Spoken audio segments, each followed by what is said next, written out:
The live TV, सच सबसे आगे। नमस्कार, आप देख रहे हैं द लाइव टीवी और मैं हूं आपके साथ मुनमुन रहमान। 27 अक्टूबर को इजराइल ने गाजा में हमास के खिलाफ सैन्य अभियान छेड़ा, एक सैन्य लड़ाई शुरू की। दोनों के बीच जमीन पर जंग शुरू हो गई और ये जंग इजराइल के लिए अब मुसीबत बनती जा रही है। इजराइल के लिए गाजा में हमास से जंग लड़ना गले की हड्डी बनती जा रही है, जो ना निगलते बन रही है ना उगलते बन रही है। खुद नेतन्याहू इस बात की पुष्टि कर रहे हैं और कह रहे हैं कि हमास से जंग लड़ना इजराइल को भारी पड़ रहा है और इजराइल को इसकी भारी कीमत चुकानी पड़ रही है, क्योंकि हम देख रहे हैं कि किस तरह से इजराइल के सैनिक लगातार ढेर हो रहे हैं, उनके टैंकों का नुकसान हो रहा है। यहां तक कि अब तो हमास के लड़ाकों ने इजरायली सैनिकों के जो उपकरण है वो भी जब्त कर लिए हैं, जिसका वीडियो सोशल मीडिया पर सामने आया है।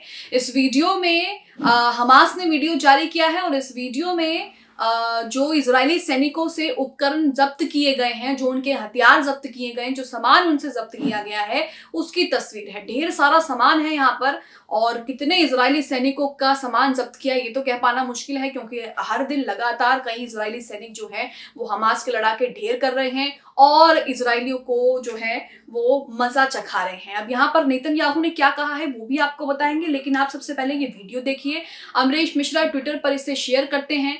यहाँ पर इन्होंने वीडियो शेयर करते हुए लिखा है कि इस अंतिम वीडियो में इजरायली सैनिकों से जब्त किए गए हथियारों का डिस्प्ले है। डिस्प्ले यानी कि हथियारों को दिखाया गया है। अब इस वीडियो में आप खुद भी देखेंगे कि कितने हथियार यहाँ पर जब्त कर रखे हैं, तरह तरह की चीजें हैं। इन इजरायली सैनिकों का क्या हाल हुआ होगा ये तो आप समझ ही सकते हैं। लगातार ही इजरायली सैनिकों का सफाया हमास के लड़ाके गाजा पट्टी में कर रहे हैं और यही वजह है कि इजराइल अब ये समझ गया है कि गाजा में हमास के खिलाफ जंग छेड़ना उसको इसकी भारी कीमत चुकानी पड़ सकती है। जो हथियारों का डिस्प्ले है वो आप देखिए, हथियारों का ये जो वीडियो है वो आप देखिए।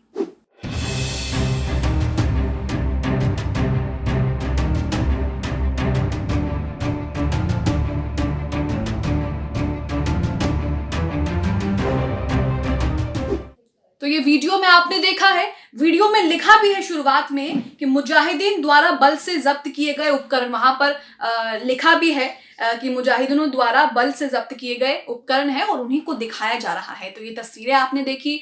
वहीं इजराइल के प्रधानमंत्री बेंजामिन नेतन्याहू क्या कह रहे हैं ये भी आपको बता देते हैं। वही बात कह रहे हैं जो हम आपको शुरू से बता रहे हैं कि इजराइल को हमास के खिलाफ, गाजा पट्टी में मासूमों के खिलाफ जंग छेड़ना जो है वो भारी पड़ गया है और इसकी भारी कीमत चुकानी पड़ेगी। यहाँ पर आप अपनी स्क्रीन पर एनडीटीवी का ये आर्टिकल देख रहे हैं जिसमें लिखा है कि हमास से जंग की चुकानी पड़ रही बहुत भारी कीमत, ऐसा क्यों बोले पीएम नेतन्याहू। तो यहाँ पर आगे लिखा है गाजा पट्टी में चल रही जंग में अब तक 20,000 से ज्यादा फिलिस्तीनियों की मौत हो चुकी है। वहीं इजराइल की बात करें तो 1200 से ज्यादा लोग जो है वो मारे गए हैं, इसमें सैनिक भी शामिल हैं। इस बीच इजराइल के प्रधानमंत्री नेतन्याहू ने स्वीकार किया है कि गाजा युद्ध बहुत भारी पड़ रहा है, यानी कि गाजा युद्ध उन पर बहुत ज्यादा भारी पड़ रहा है।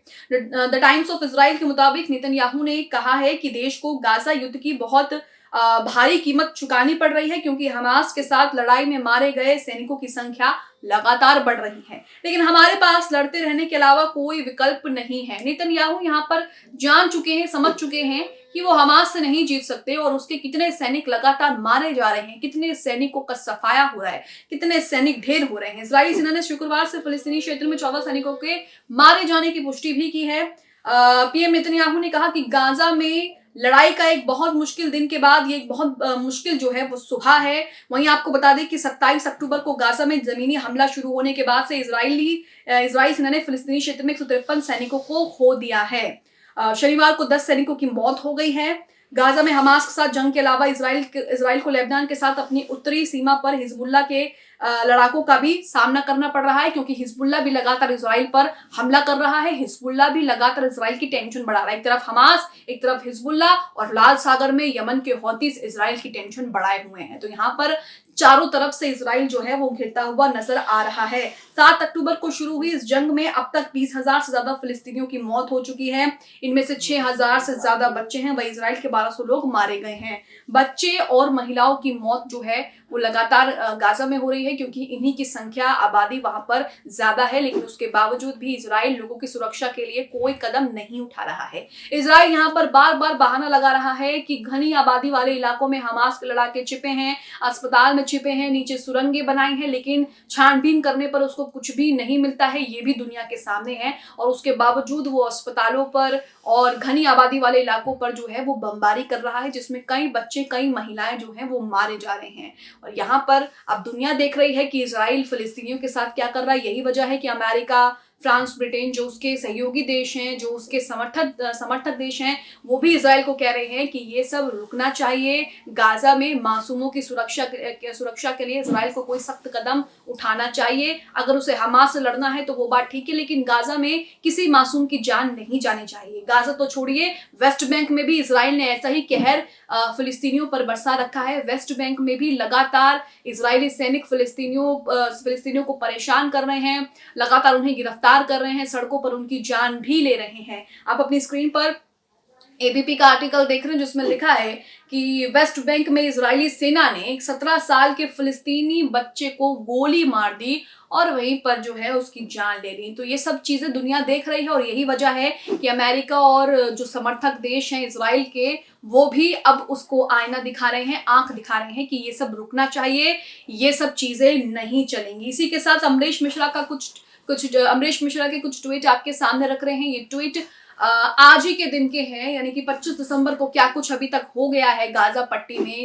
अमरीश मिश्रा का ट्वीट आपके सामने है, जिसमें उन्होंने बताया है कि पैलेस्टाइन रेसिस्टेंट की तुलकरम ब्रिगेड ने Al Jame, Al Yatama, Nablus Street, Al Wad, safe roundabout, Al Shikha Street, मार्शियस स्ट्रीट, इन सभी इलाकों में आईडीएफ को पीछे छोड़ दिया है। वहीं एक और ट्वीट आपके सामने, जिसमें लिखा है कि प्रतिरोध बलों ने तुलकरम ब्रिगेड ने अलादरिस क्षेत्र में महमूद 2 डिवाइस से एक इजरायली D9 बुलडोजर और एक अन्य सैन्य वाहन को नष्ट किया। फिर अल गरीफी में भी एक D9 और एक बख्तरबंद गाड़ियों को नष्ट किया। इन जगहों के नाम का प्रोनाउंसिएशन गलत हो सकता है, आप अपनी स्क्रीन पर पढ़ सकते हैं। इसी के साथ आगे लिखा है कि अल ममशिया के पड़ोस शहीद स्ट्रीट में पैलेस्टीन रेसिस्टेंट यानी कि प्रतिरोध बलों ने आईडीएफ का D9 बुलडोजर को नष्ट कर दिया है। फिर गेट 3 लोकल डिवाइस से सैन्य वाहन पर हमला कर दिया और आईडीएफ को अपमानित होकर पीछे ही हटना पड़ गया। तो ये अलग अलग क्षेत्रों के, अलग अलग जगहों के जो है अपडेट्स हैं, राउंड फिगर्स हैं कि क्या वहां पर हो रहा है, किस तरह से दोनों के बीच झड़प चल रही है और आईडीएफ को पीछे हटना पड़ रहा है। तो ये तो हम लगातार ही देख रहे हैं कि किस तरह से आईडीएफ लगातार पीछे हट रहा है। खुद इजरायली सैन्य के प्रवक्ता खुद ये कह रहे हैं कि गाजा में जंग लड़ना जो है वो अब बहुत ज्यादा मुश्किल हो गया है, क्योंकि हमास अब खुद डिफेंसिव मोड छोड़कर ऑफेंसिव मोड पर आ गया है और अपने दुश्मनों को वो ज्यादा से ज्यादा खत्म कर रहा है, ज्यादा से ज्यादा अपने दुश्मनों को ढेर कर रहा है। यही वजह है कि इजराइल को अब ज्यादा मुश्किल हो रही है, इजराइल की हवा अब ज्यादा खराब हो रही है। इसी के साथ एक और ट्वीट आपके सामने, जिसमें लिखा है अनमनशिया की जंग में प्रतिरोध बलों ने made in Palestine Mahmoud 5 explosive device का इस्तेमाल किया है। आईडीएफ रैंक में चोटिल हुए और कुछ लोग मारे गए हैं, जिसकी पुष्टि इजरायली मीडिया नहीं कर रहा है। तो इजराइल लगातार छिपा रहा है कि उसके कितने सैनिक मारे गए हैं, लेकिन उसके बावजूद भी ये चीजें किसी से छिपती नहीं है। जंग में जिसका जितना नुकसान होता है वो चीजें सामने आती हैं और तमाम इंटरनेशनल मीडिया रिपोर्ट्स कर रहा है कि किस तरह से जमीन में कितना किसको नुकसान हो रहा है। हालांकि कई बार तो इजरायली मीडिया थक हार के खुद भी जो है कबूल कर लेता है, इजरायली सेना के प्रवक्ता को कबूल करना पड़ता है कि कितने उसके सैनिक मारे जा रहे हैं,